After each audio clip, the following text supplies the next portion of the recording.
अस्सलाम वालेकुम फ्रेंड्स, आज मैं आपको मस्जिद गुमामा के बारे में बहुत अहम मालूमात देने लगा हूं क्योंकि ये बहुत ही ज़्यादा खूबसूरत मस्जिद है।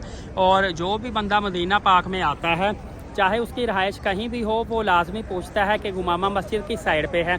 जिनको होटल मिलता है ना 310 नंबर रूम वाली साइड पे, वो तो आसानी के साथ उनको ये मस्जिद का पता चल जाता है। यहाँ पे बाहर नाम भी लिखा हुआ है। लेकिन जो लोग किसी और साइड पे, मस्जिद बिलाल वाली साइड पे या किसी और ट्रैक में रहते हैं, उनको बिल्कुल भी मस्जिद गुमामा का पता नहीं चलता। तो वो अक्सर होटल में देखने में आया है कि पूछते रहते हैं कि मस्जिद गुमामा कहाँ पे है। ये फ्रेंड्स खूबसूरत मस्जिद गुमामा है जहाँ पे एक लोगों का हर वक्त बल्कि ग्रुप कोई ना कोई आया रहता है। और यहाँ पे खूबसूरत साइडों पे आप देखेंगे बड़े बड़े होटल भी हैं। यहाँ पे सराफा मार्केट भी है जहाँ से आपको पेमेंट वगैरह आप एक्सचेंज करवा सकते हैं। इसके अलावा आपको अगर मैं बताता चलूँ कि ये एक खूबसूरत समझ लें कि विजिटिंग पॉइंट है, टूरिस्ट पॉइंट है और रेस्टिंग पॉइंट भी है। रेस्टिंग पॉइंट इस वजह से है कि लोग बड़ी तादाद में देखने में आया है कि नमाज़ें वगैरह अदा करने के बाद यहाँ पे आते हैं, यहाँ पे आके रेस्ट करते हैं, घंटा दो घंटे यहाँ पे बैठे रहते हैं और उसके बाद फिर यहाँ से जाते हैं। अच्छा, ये मेरे ख्याल से तुर्कियों वाला ग्रुप है। इस तरह का जब भी मैं ग्रुप देखता हूँ ना, वो बड़ा मुनज़्ज़म ग्रुप होता है। सेम कलर के इन्होंने ड्रेसिंग वगैरह की होती है और बाकायदा तौर पर इनको गाइड भी किया जाता है और थोड़ी सी हिस्ट्री वगैरह भी बताई जाती है।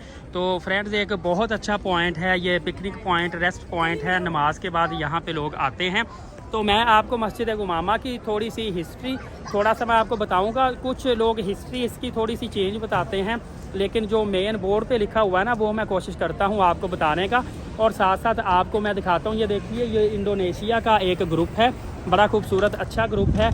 तो इंडोनेशिया का ग्रुप भी आपको दिखाता हूँ। सेम कलर के इन्होंने तमाम तर कपड़े वगैरह पहने हुए हैं, ड्रेसिंग की हुई है और पता चलता है बाकी ये एक मुनज़्ज़म ग्रुप है। ये देखिए फ्रेंड्स, ये इंडोनेशियन ग्रुप है। एक ही तरह की इन्होंने ड्रेसिंग की है तमाम तर लेडीज़ ने और दूर से पता चल जाता है कि ये इंडोनेशियन लोग हैं।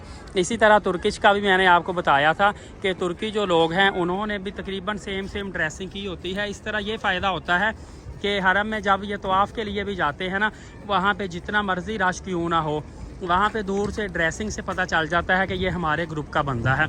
अच्छा, अब यहाँ पे ये भी चीज़ देखने को मिली है कि अगर एक ही ग्रुप के, एक ही कंट्री के लोग सेम ड्रेसिंग नहीं करते, बल्कि एक ग्रुप के लोग सेम ड्रेसिंग करते हैं। फॉर एग्जांपल के तौर पे इंडोनेशिया से अगर 10 ग्रुप आए हैं तो 10 के 10 ग्रुप की सेम ड्रेसिंग नहीं होगी। इनमें से हर ग्रुप की अलग-अलग ड्रेसिंग होगी, अलग-अलग पहचान होगी। और इनका जो ग्रुप लीडर होता है, किसी ने कोई छतरी, किसी ने कोई झंडा, किसी ने कोई इस तरह की चीज़ अपनी निशानी की पकड़ी होती है ताकि वो निशानी दिखाकर वहाँ पे ग्रुप को इकट्ठा कर सके। तो फ्रेंड्स, ये देखिए, ये पूरा कबूतर चौक भी बना हुआ है, बड़ा खूबसूरत सा है। लोग यहाँ पे आके एंजॉय भी बड़ा करते हैं, गर्मी भी यहाँ पे बिल्कुल फील नहीं होती और बहुत ज़्यादा यकीन करें यहाँ पे मज़ा आता है। हर बंदा जो भी यहाँ पे नज़र आता है वो खुश ही नज़र आता है। कोई भी बंदा यहाँ पे परेशान नज़र नहीं आता। और यहाँ पे बच्चे भी आपको खेलते नज़र आएंगे कबूतरों के साथ। कबूतर यहाँ बिल्कुल डरते भी नहीं हैं, बहुत ज़्यादा इंजॉय करते हैं। खाना वगैरह, दाना दून का इनको काफ़ी ज़्यादा मिलता रहता है। तो मैं आपको गुमामा मस्जिद की थोड़ी सी ये तफसील दिखाने लगा हूँ। ये देखिएगा आप, ये मस्जिद मुसल्ला अल गुमामा लिखा हुआ और नीचे ये इसकी अरबिक में हिस्ट्री लिखी, ये एग्जैक्ट हिस्ट्री है। और नीचे इसकी जो हिस्ट्री लिखी हुई है वो इंग्लिश में लिखी हुई है। तो फ्रेंड्स, क्योंकि यहाँ पे मुख्तलिफ 2 से 3 जो है ना मुख्तलिफ मसले मसाइल हकायात बताए जाते हैं, लेकिन मुझे यहाँ पे जो मदीना पाक में उलमा कराम मिलते हैं ना, कोई आलम कहता है कि ये बात इस तरह से है, कोई कहता है इस तरह से है। तो मैं अब ज़्यादातर बोर्ड दिखा देता हूँ, वो जो ट्रांसलेशन है उसको आप गूगल पे जाके ट्रांसलेट कर लें तो वहाँ से आप आसानी के साथ देख सकते हैं कि एक्चुअल मस्जिद गुमामा की हिस्ट्री क्या है। बाकी ये देखेंगे तो बड़ी तादाद में लोग यहाँ पे आए हुए हैं। यहाँ पे आके देखिए, ये ज़ियारत कर रहे हैं। यहाँ पे अगर मस्जिद खुली हो तो नवाफिल वगैरह भी अदा करते हैं। ये बहुत बड़ा पॉइंट है, कबूतर चौक बना हुआ है। कबूतर चौक में लोग यहाँ पे आके, ये देखिए, सारे के सारे नमाज़ पढ़ने के बाद आके बैठते हैं, अगली नमाज का थोड़ा सा वेट करते हैं।